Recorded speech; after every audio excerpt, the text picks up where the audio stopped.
This is the Sigma 24-35 f2 EF mount lens, and it is such a game changer. If you are a video shooter or even a photo shooter and you don't want to invest in free primes at 24mm, 28mm and 35mm, absolutely get this. This will be £350 maybe second hand. I got this one for £330 second hand. In excellent condition as well, absolutely no marks, perfect, almost as if it was brand new with the box and everything. And it will save you paying £500 per prime lens for each of those focal lengths. Regardless of what brand it is, whether it's Sigma, Canon, Tamron, primes at fast aperture are always expensive, £400-ish minimum. And this for second hand for £350, and it sorts you out for all three of those primes, albeit at f2 rather than f1.4, which you might get with a different Sigma art lens. But it's definitely a must-have lens in my opinion for anybody who shoots on full frame, basically being full frame's equivalent to Sigma's 18-35 crop sensor lens. Obviously it's very difficult to get as wide as 18mm on a full sensor, so they had to crop it in a little bit to be 24-35 and f2 rather than f1.8, but even so it is absolutely must have. Even if you still choose to get a 35mm f1.4 or maybe a wider 24mm f1.4, this will still cover you for all of the focal lengths in between, like the 28mm, etc. So I don't see any reason why any photographer shouldn't have this lens in their accessories regardless. In this video I'm just going to tell you a few of the benefits of this lens, a few of my thoughts having used it a bit, as well as some example photos. We're not going to dive too deep into like the pixel quality zooming in on the photos.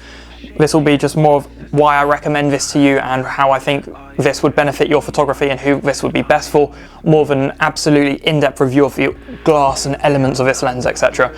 But I feel like that could be more helpful for photographers who are on the edge and don't know whether to get it and need a bit of guidance as to whether or not it's worth the investment. And I think that's also going to be the structure of these types of videos going forward. I'm going to be doing more of these kind of photography reviews on my channel, but instead of diving into the technicalities of absolutely everything on each camera and each lens, it's just going to be more of a broad, who would I recommend this for and my experience with it, and would I recommend you to get it based on the videos and photos I've shot on the lens.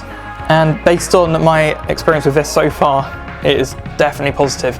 As with all Sigma art lenses, it is very, very sharp. Sigma has a reputation for creating very sharp lenses, especially in their art series, and despite being a zoom, which tend to always be a little bit less sharp than primes, that's why people get primes, this one definitely competes. It is incredible. Sharper than a lot of the official branded primes which I've had a look at. I've seen Lumix 35mm, I've seen Canon's 28mm, and this is arguably sharper than them. I've used this on two different cameras. I've used it on a native camera, Canon camera. It is Canon EF mount, so it's made for DSLRs. I was using it on a mirrorless Canon camera, so the Canon EOS RP, which I was using a third-party adapter for. That's a K&F concept adapter, and it was working as if it was straight up on a Canon camera, Canon EF mount, and not being adapted to RF mount.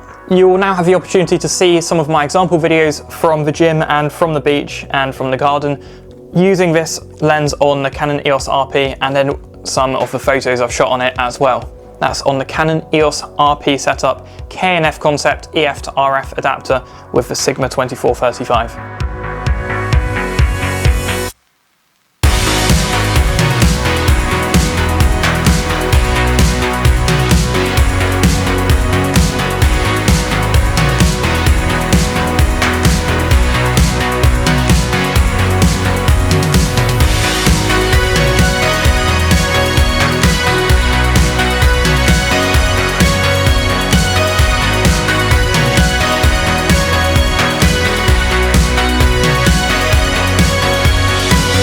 So as you can see, the image quality is incredible. The color, if you've seen the raw footage, you'll see that's very nice, very well processed through this lens. The glass maintains all of the color very well.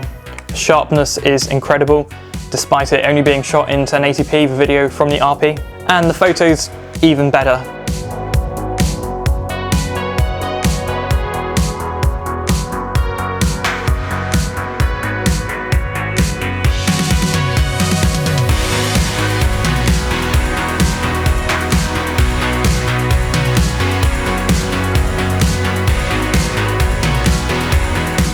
No vignetting. There is some vignetting in some of those photos in the edits I've done, but that is because I've included that in Lightroom for my editing style that is not coming from the lens. So now let's jump over to look at this lens through my Lumix S5 setup. This is my main camera. I shoot on the Lumix S5 and it's the one I'm recording on right now. But I use this Viltrox EF to L-mount adapter. This is one I definitely recommend for anybody using an L-mount camera, the S5 in particular. The only thing it doesn't have is continuous autofocus. So that is why I wanted to include the review of the Canon camera, because you can see the autofocus on this lens, which is impeccable. No flaws whatsoever, may I add. The autofocus on this is perfect. But time to look at it on the S5, where you don't have continuous autofocus. You have single autofocus, yes, and you can do manual focus as well through the Viltrox adapter. So yeah, here's some video from the Lumix S5.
This is all shot in Cinema 4K at 25 frames per second.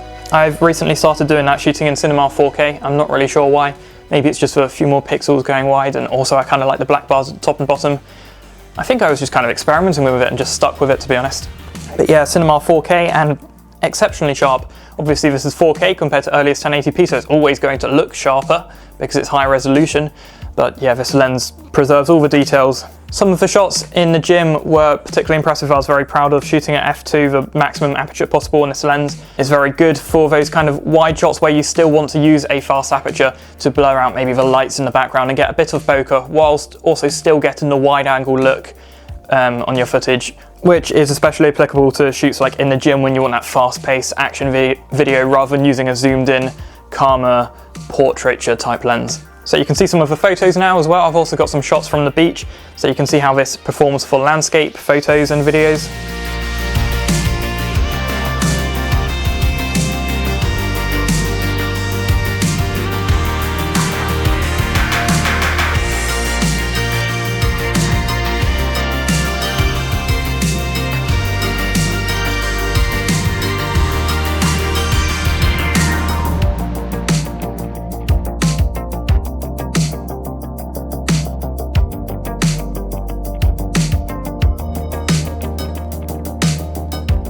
And as you can see, no different, still exceptionally good, an incredibly good lens.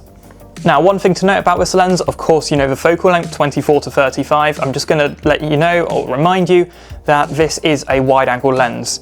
It's a fast aperture, yes, but it's wide angle, meaning if you're looking for a lens to do portraiture with, unless you wanted to do some kind of creative portraiture where you're up close to the subject, maybe you're shooting their hands, they're reaching out to the camera, something creative like that. Unless you're doing something like that, this isn't going to be useful for you. It does have a wide aperture, I know, so people will start to think, oh, I could use that for portraits. Unless you're creative, then I would go for a more zoomed in lens, 85 f1.8, 50mm f1.4, which both of those you should have in your camera gear as well as this lens. If you're a professional, you're creating a set of lenses to have every focal length, I'd recommend you get those as well. But if you're doing that type of photography, you'd probably prioritize those focal lengths over this. This is good for those wide angle shots where you're either setting the scene, but you want to keep a cinematic look with a wide aperture. This lens is definitely good for that, and it's one of very few on the market which is good for that. Or maybe some wide angle food photography, or like I did gym photos, fitness it would be brilliant for as well. Who in particular do I recommend this for? What type of photographers? Definitely travel photographers. The only drawback though is this is pretty heavy. I don't know the exact weight, I might be able to put it on the screen, but this is a solid piece of gear. When shooting with this on the EOS RP, which is a very light camera, you can feel the tilt from the front as the lens is put on, and it's much heavier than the camera itself. So it's manageable on an EOS RP setup because the camera is so light, but then you take the Lumix 5 like this, which is a much heavier camera. You put this on and it's a solid piece of gear you're holding. It's quite heavy. So if you're a travel photographer and you're walking around the city, you've got to be quite committed to either have that in your bag or in your hand, because it is a weight for you to deal with all the time. And other lenses might be lighter. Would I say not to get it because of that? Absolutely not. I'd say definitely get this, because you'd rather carry around one heavy lens than 3 slightly lighter lenses that would add up to be heavier than this if you've got a 24mm, 28mm and 35mm prime lens. So you'd rather have all that weight condensed into one lens definitely than in 3 different lenses. So I'd still recommend you to get this despite the fact it is heavy, but just keep that in mind if you are a travel photographer, it is a pretty heavy lens. Like I said, portraiture photographers, if you want to be creative, get this lens, but if you're just focusing on portraits, this shouldn't be your first focus of lens to invest in. Sports photographers, gym photographers, I think that would be a good investment for. You can get the wide angle kind of fast-paced shots on it whilst also maintaining that fast aperture as well. Getting a nice bokeh, getting a nice blurry backgrounds that make your footage look a lot more professional. I think that would apply to wedding photography as well and events. You get a wide angle that still has that dreamy look, or if you're shooting anything like music festivals, stuff like that, you would be able to use a fast aperture to not have to push up your ISO so much when shooting in a dark environment. And also for astrophotographers, like I did in the winter, the Northern Lights, this would be good. Although 24mm is just a little bit too cropped in, it's not quite as wide as you'd want for astrophotography. I'd rather go for something like an 18mm. However, if you have that in your suitcase as well as this, you can also use this lens for those type of photos, or you could just about get away with 24mm. It's definitely doable shooting the sky at 24mm, and it's got the fast aperture, so you'd be able to get some very good aurora or night sky starry photos with it. It just wouldn't be my first choice for that type of photography. Sigma has their own version, Sigma Art 14mm f1.8, which would be far, far preferable than this. And if you can only get one of the two, definitely go for that one, which is a lot more expensive. So now you've heard my thoughts about the lens, I hope I've cleared up some of your doubt of whether to get the lens. It's definitely worth it for just £350. That's a relatively small investment in the lens world. A lot of lenses can be very expensive, so this is a no-brainer if you have the budget. If you did get value out of this video, remember to leave a like, subscribe if you are new to the channel, and turn on post notifications so you never miss a video when I upload. Thank you very much for watching, and I'll see you in the next one. Hasta luego.